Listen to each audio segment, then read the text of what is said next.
വമാ കാന ലിമുഅ്മിനിൻ വലാ മുഅ്മിനത്തിൻ ഇദാ ഖദ അല്ലാഹു വറസൂലുഹു അംറ, അല്ലാഹുവും അവന്റെ റസൂലും ഒരു വിഷയത്തിൽ ഒരു തീരുമാനം പറഞ്ഞു കഴിഞ്ഞാൽ പിന്നെ സത്യവിശ്വാസിയായ മുഅ്മിനിനും ഒരു മുഅ്മിനത്തിനും ഒരാണിനും പെണ്ണിനും അവർക്ക് അനുവദിക്കപ്പെട്ട കാര്യമല്ല അൻ യകൂന ലഹുമുൽ ഖിയറതു മിൻ അംരിഹിം, അവരുടെ സ്വഭാവാഭിപ്രായങ്ങൾ, അവരുടെ സ്വന്തമായ അഭിപ്രായങ്ങൾ അവർക്ക് ആ വിഷയത്തിൽ ഉണ്ടായിരിക്കുന്നതല്ല എന്ന് അല്ലാഹു സുബ്ഹാനഹു വ തആല പഠിപ്പിക്കുകയാണ്. എന്നിട്ട് അല്ലാഹു ആയത്ത് അവസാനിപ്പിക്കുന്നു, വമൻ യഅസില്ലാഹ വറസൂലഹു ഫഖദ് ളല്ല ളലാലൻ മുബീന.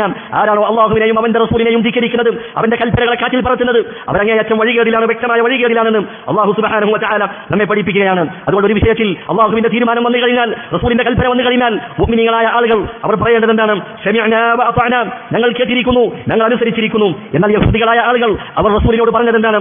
ശമിഅനാ വ അസൈനാ, റസൂലേ ഞങ്ങൾ നിങ്ങളുടെ വാക്കുകൾ കേട്ടിരിക്കുന്നു, നിങ്ങളുടെ കൽപ്പനയ്ക്ക് ഞങ്ങൾ എതിരെ നിൽക്കുകയും ചെയ്യുന്നു എന്ന് യഹൂദികളായ ആളുകൾ അവർ റസൂലിനോട് പറഞ്ഞതായി വിശുദ്ധ ഖുർആനിൽ അല്ലാഹു നമ്മെ പഠിപ്പിക്കുകയാണ്. അതുകൊണ്ട് റസൂലിന്റെ കൽപ്പന പറഞ്ഞാൽ ശമിഅനാ വ അതഅനാ എന്നതായിരിക്കണം നമ്മുടെ പ്രഖ്യാപനം. നമ്മുടെ ദേഹേച്ഛയ്ക്ക് പറ്റുന്നത് മാത്രം സ്വീകരിക്കുക, അതല്ലാത്തത് ഒഴിവാക്കുക. അങ്ങനെ ഒരു നിലപാട് നമുക്കുണ്ടായിക്കൂടാം. ജനങ്ങൾക്ക് ഇഷ്ടമുള്ളത് അത് നാം സ്വീകരിക്കുക, അവർക്ക് ഇഷ്ടമില്ലാത്തത് നാം ഒഴിവാക്കുക. അതല്ലെങ്കിൽ ഞാനിത് ചെയ്താൽ, ഞാനിത് പ്രവർത്തിച്ചാൽ ജനങ്ങൾ എന്ത് വിചാരിക്കും, അവരെന്ത് പറയുമെന്ന് കരുതി ദീനിന്റെ പല നിയമങ്ങളെയും അവഗണിക്കുകയും അതിനെ കാറ്റിൽ പറത്തുകയും ചെയ്യുക, ഇതൊന്നും ഒരു മുഅ്മിനായ വ്യക്തിക്ക്, ഒരു മുസ്ലിമിന് യോജിച്ചതല്ല.